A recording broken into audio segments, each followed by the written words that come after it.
share with the whole human race. Why keep it secret?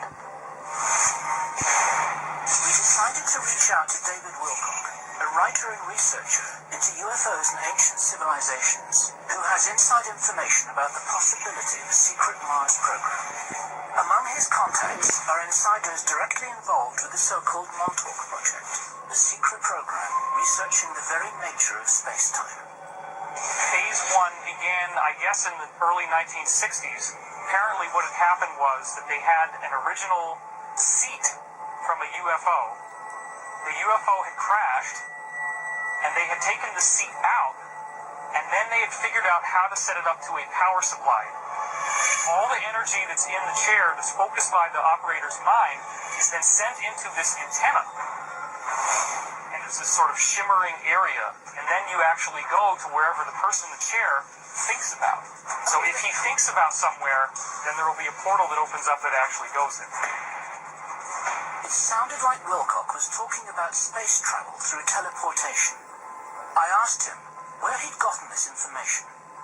An insider witness I've spoken to, I'm called Daniel. And he was telling you this was all real? Absolutely. He was an Air Force captain. He had a background in physics and engineering.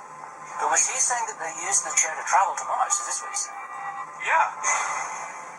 Daniel said that there was a mission to Mars and that they actually found ancient bases and that they're very extensive underground. Extensive ancient bases? Yeah, we're talking hundreds of thousands of years old. You're looking at this dry, dead, red planet that at one time apparently was a civilization just like ours. What happened to the ocean? Where did the oceans go? Well, that gets into Richard saying that the sky is not orangish, it's blue on Mars. So Mars, there's the atmosphere, right? yeah, Mars was like the Earth. Can we talk to Daniel? He's very fearful. Daniel's in hiding. He doesn't even want to be in the public eye because he signed a contract that authorized lethal force in the event that he ever told any of this stuff to anyone.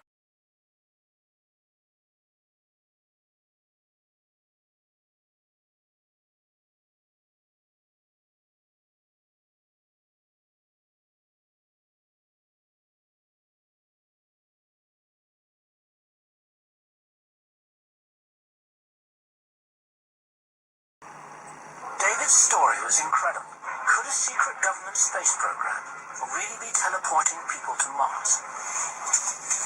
We needed to speak to someone who had first-hand knowledge of this. So, Andy, where are we going now? Can you direct us? We're going down south on Sepulveda here to Imperial. Andrew Bashago is a Cambridge University educated researcher and lawyer. He claims he was part of a program called Project Pegasus, a program that conducted experiments in teleportation. It was being carried out as a black project in the CIA. Bashago led us to a building near the Los Angeles airport, where he said the experiments took place. It's this building right here.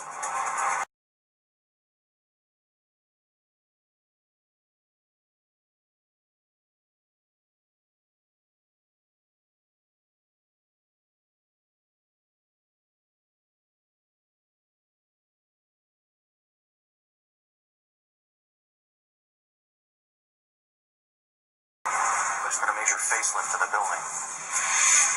I must say, this is not what I was expecting. So the big picture here. The United States government has had operational teleportation capability in which somebody can literally jump through a tunnel in the time-space continuum uninjured since 1967-68.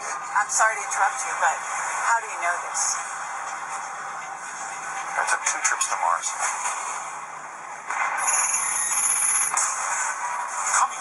Is teleportation actually possible? Teleportation does not violate the laws of physics. Then, the investigators find the shocking evidence that blows the Mars cover-up wide open. I don't think I'd ever forget that day. And later, a dangerous face-off with Black Ops security. Camera low!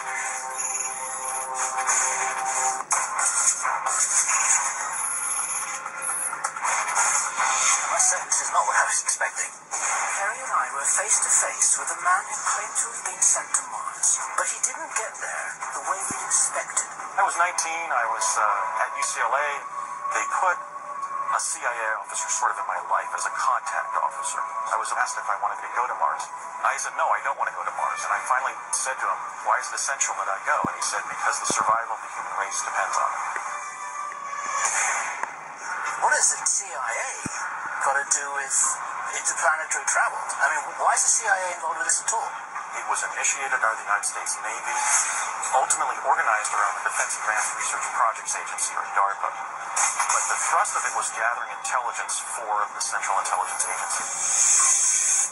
We were actually hiding teleportation from Soviet spies in our own defense labs during these years. Do you know that the Russians had this technology? I know that they were working on it. I know that we were several years ahead of them. Interesting. So maybe we weren't the only people teleporting to Mars. I asked him, what was actually involved in getting there? We would jump from a office building, a CIA facility in El Segundo, California, to an underground location on Mars. We went up to the 8th floor. The lights began flashing. The box that kind of morphed and crunched into a cylinder. I could see this swirling pattern. The door opened in the underground base on Mars.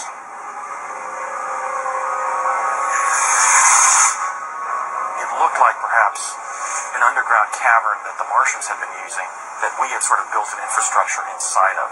I encountered 3 humans from Earth during the first trip, and then in the second trip, we walked out on the surface and walked for about a half a mile and encountered one of the personnel from the CIA. But you're saying you walked out on the surface, so the surface air is breathable. Well, on the first trip, I walked out wearing my respiration equipment. But when I took my helmet off, it was somewhat difficult to breathe, but I certainly didn't begin hyperventilating. I was able to breathe normally on the surface.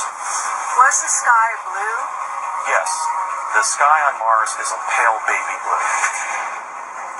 And the terrain isn't all rust red. It's predominantly rust red. I think the area on Earth that comes closest to what Mars looks like would probably be Sedona, Arizona.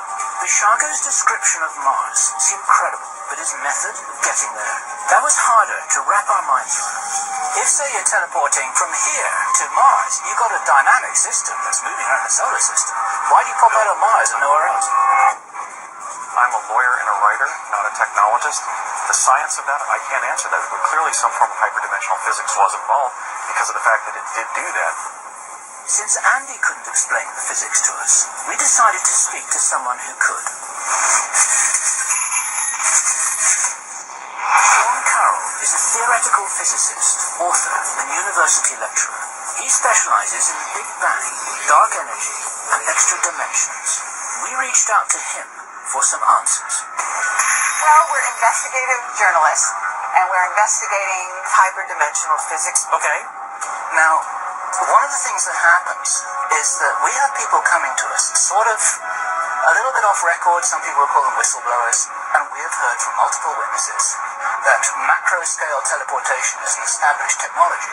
And is this plausible? It may be plausible that someday we can do something resembling what you would call teleportation. Is there investigation into teleportation at this time? Sure, people are discussing something that we call teleportation. That's sort of the atom-by-atom level, yes. But your point is that that's not transferable to the macro level. Is this Certainly as a practical matter, it's not. But even as a matter Sean Carroll said one form of teleportation on the micro level was taking place now. But that couldn't explain teleportation on the macro level, like sending a human being to Mars. So you're saying that Scotty can't beam us up to us yet, right? maybe someday. Physicists always stress the difference between things that we don't know how to do and things that violate the laws of physics, as we understand them. And teleportation does not violate the laws of physics. It's what physicists call an engineering problem, if only we could learn how to do it.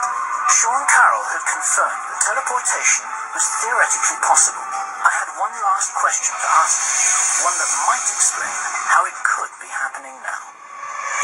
What if there was an extra dimension beyond the usual four of space and time? Imagine that this concrete pathway here, this is four-dimensional space-time which we will live in every day.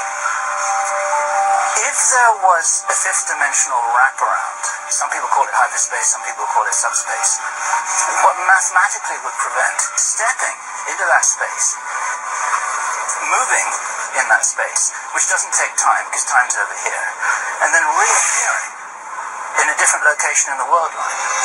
What we know is mathematically we can easily create scenarios just like that.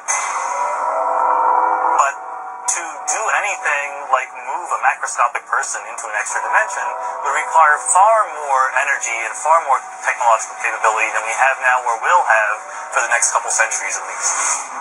It would take us several centuries to develop this technology on our own. But what if we had help? What if we had a prototype to work from? One that had come from another planet. Coming up, Bill and Carrie are on the verge of a major discovery. There's several vehicles right here all of a sudden. Oh my God. But will they make it past the Black Ops forces? They're watching what we're doing. These guys are tracking us every inch of the way.